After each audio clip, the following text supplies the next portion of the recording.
तो जय हिंद, वंदे मातरम। साथियों, आप सभी का स्वागत है एसपीएस सेंटर में। कैसे हो आप लोग? आशा करते हैं सभी बढ़िया होंगे। जैसा कि आप सभी को पता है, सीआरपीएफ के कुक ट्रेड्समैन के क्वेश्चंस करा रहे हैं। क्वेश्चन बोल सकते हो या उनका उपयोग, कुछ भी बोल सकते हो। तो ये आपका थर्ड पार्ट है। अगर आपने इससे पहले की वीडियो नहीं देखी है तो एक बार जाकर जरूर देखें, वो भी आपकी परीक्षा के लिए वेरी वेरी इंपॉर्टेंट है। तो इस वीडियो को देखने के बाद उन वीडियो को जरूर देखें। तो शुरू करते हैं आज की वीडियो। उससे पहले अभी तक आपने चैनल को सब्सक्राइब नहीं किया तो चैनल को सब्सक्राइब कर लें, बेल आइकन ऑन कर ऑल पर प्रेस करें ताकि आने वाली हर नई वीडियो आप तक आती रहे। शुरू करते हैं आज की वीडियो। तो पहला जो आपका शब्द है जुलिनने, तो अब इसका मतलब क्या है? जुलिनने क्या है, इसका उपयोग क्या है, तो इसी के बारे में बताएंगे। आपको परीक्षा में ये घुमा के दिया जाता है। ये अपनी भाषा में हम लोग कुछ और बोलते हैं और ये जो पेपर भाषा है उसमें अलग बोलते हैं, इसीलिए बच्चे कंफ्यूज हो जाते हैं। लेकिन आप लोगों को कंफ्यूज बिल्कुल नहीं होना है। और अगर आप सभी को इस सब का पीडीएफ चाहिए तो आप लोग मेरे टेलीग्राम ग्रुप को ज्वाइन कर लें, वहाँ पर आपको पीडीएफ प्रोवाइड करा दिया जाता है। तो पहला क्वेश्चन है आपका जुलिनने। तो ये लंबे पतले स्ट्रिप्स आकार में माचिस की तीली काटने के लिए, मतलब आपकी जो माचिस की तीलियाँ कटती हैं तो वो किससे कटती हैं, ये आपको पता होना चाहिए। क्वेश्चन पूछे जाते हैं तो आप लोगों को पता ही नहीं होता है। तो ये लंबे पतले स्ट्रिप्स आकार में माचिस की तीली काटने के लिए प्रयोग किया जाता है। क्या चीज़? जुलिनने। ठीक है, देखते हैं नेक्स्ट। हिंदी इंग्लिश दोनों में दिया गया है, आप लोगों को चाहे तो नोट कर सकते हैं।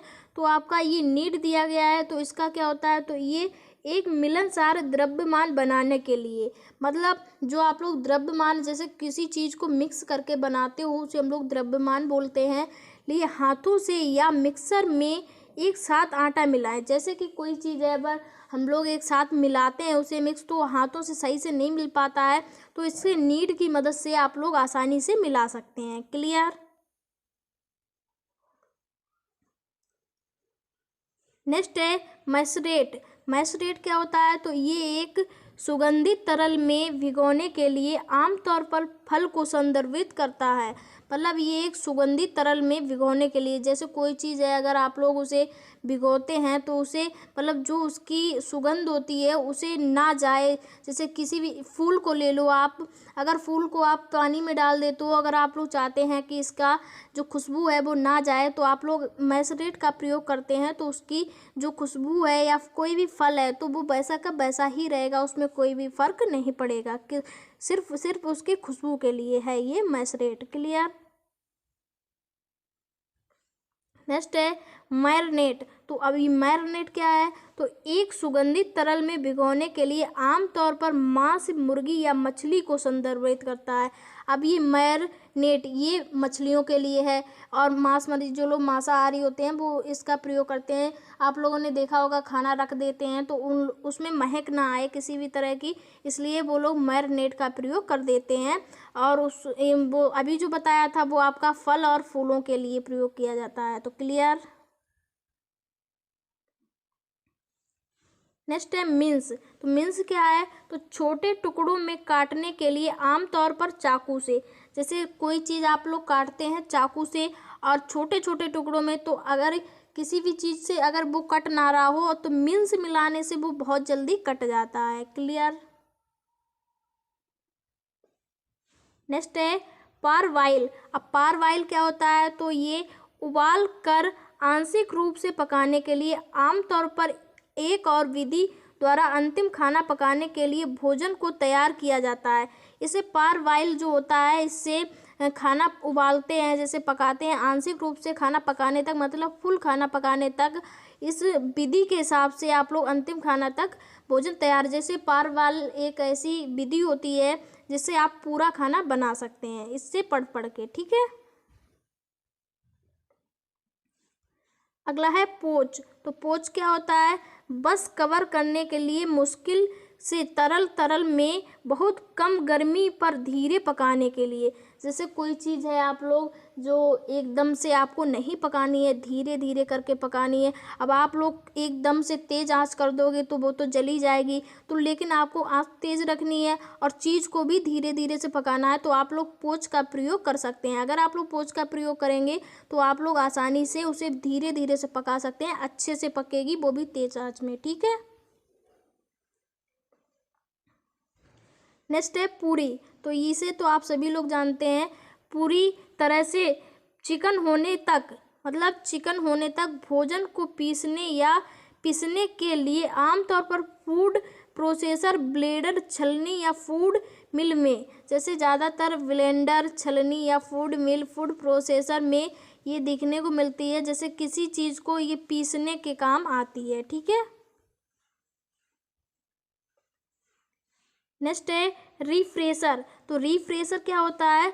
तो खाना पकाने की प्रक्रिया को रोकने के लिए आमतौर पर सब्जियों को ब्लांच करने के बाद बर्फ के ठंडे पानी में डुबो करें। मतलब जो आपका ये खाना पकाते हैं उससे पहले तो आप लोग ब्लांच कर लेते हैं, फिर बर्फ़ के ठंडे पानी में डुबोकर जो विधि करते हैं उसी को बोलते हैं रिफ्रेशर। जैसे कि आप लोग खाना पकाते मतलब धुलते हैं सब्जियों को पानी में, उसे भी बोल सकते हैं रिफ्रेशर करना। ठीक है। नेक्स्ट है रिड्यूस। तो रिड्यूस क्या होता है? एक तरल को गाढ़ा करने और उबालने के स्वाद को केंद्रित करने के लिए। जैसे कोई चीज़ है वो पतली हो गई है तो आप लोग उसे गाढ़ा करना चाहते हैं और उसका स्वाद भी वही रहे, तो आप लोग रिड्यूस का प्रयोग कर सकते हैं। रिड्यूस का प्रयोग करने से चीज़ गाढ़ी हो जाती है और उसका स्वाद भी वही रहता है। ठीक है। लेकिन इसका उपयोग उबाल कर किया जाता है। नेक्स्ट है रेंडर। तो रेंडर क्या होता है? वसा युक्त मांस या मुर्गी पकाने के लिए, जैसे कि बेकन या हंस टपकने के लिए कम गर्मी पर। जैसे कि मांस या मुर्गी को पकाने के लिए, और वो भी कम गर्मी में, मतलब कम आंच में पकाने के लिए किसका प्रयोग करते हैं? तो रेंडर का प्रयोग करते हैं। किसका? रेंडर का। ठीक है।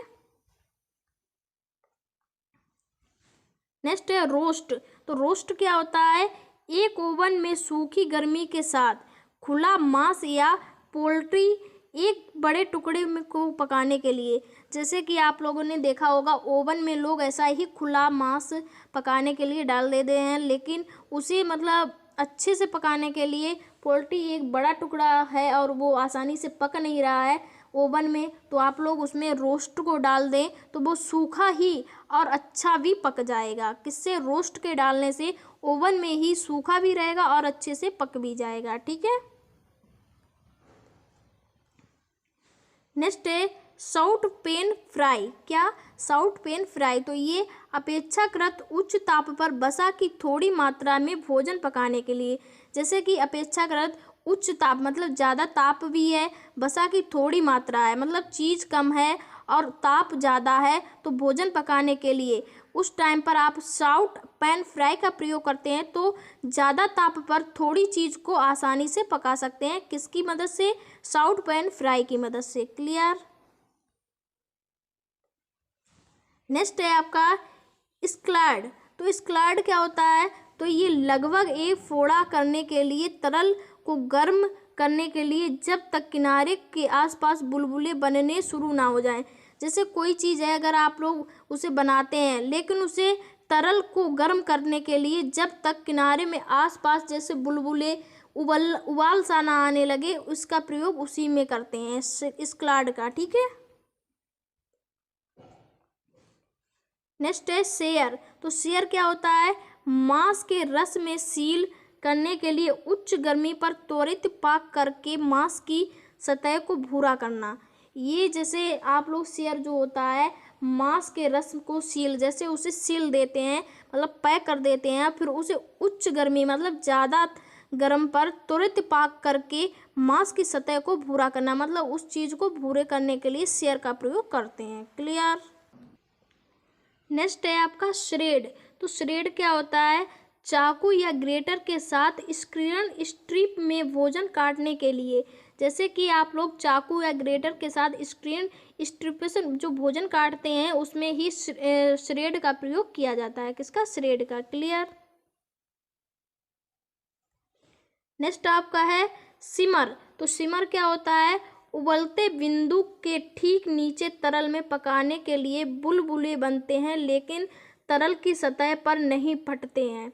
सिमर का प्रयोग करने से जैसे उबलते बिंदु में ठीक नीचे तरल में खाना अगर आप लोग पकाते हैं, बुलबुले तो बनते हैं लेकिन तरल की सतह नहीं फटती है। किसका प्रयोग करने से? सिमर का प्रयोग करने से। क्लियर है? स्कीम। तो स्कीम क्या होता है?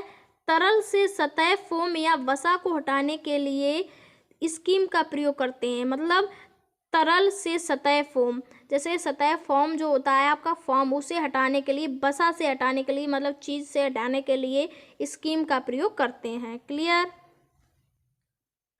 आई होप आज की वीडियो आप लोगों को पसंद आई होगी। ये जितने भी आप लोगों को टॉपिक या मतलब जो उपयोग बताए हैं समझ आए होंगे। अगर किसी भी प्रकार का कोई भी डाउट है तो आप लोग कमेंट में बताना, आपका डाउट क्लियर किया जाएगा। एंड अगर आप सबको इसका पीडीएफ चाहिए तो आप लोग टेलीग्राम ग्रुप को ज्वाइन अवश्य करना, वहाँ पर आपको पीडीएफ प्रोवाइड करा दिया जाएगा। मिलते हैं नेक्स्ट वीडियो में। उससे पहले वीडियो को लाइक नहीं किया तो वीडियो को लाइक कर दें। चैनल पर फर्स्ट टाइम आए चैनल को सब्सक्राइब कर बेल आइकन ऑन कर ऑल पर प्रेस करें, ताकि आने वाली हर नई वीडियो आप तक आती रहे। और ज़्यादा से ज़्यादा अपने दोस्तों में इस वीडियो को शेयर करें, जिससे कि हर किसी तक ये नॉलेज पहुँच सके। मिलते हैं नेक्स्ट वीडियो में, तब तक के लिए बाय बाय।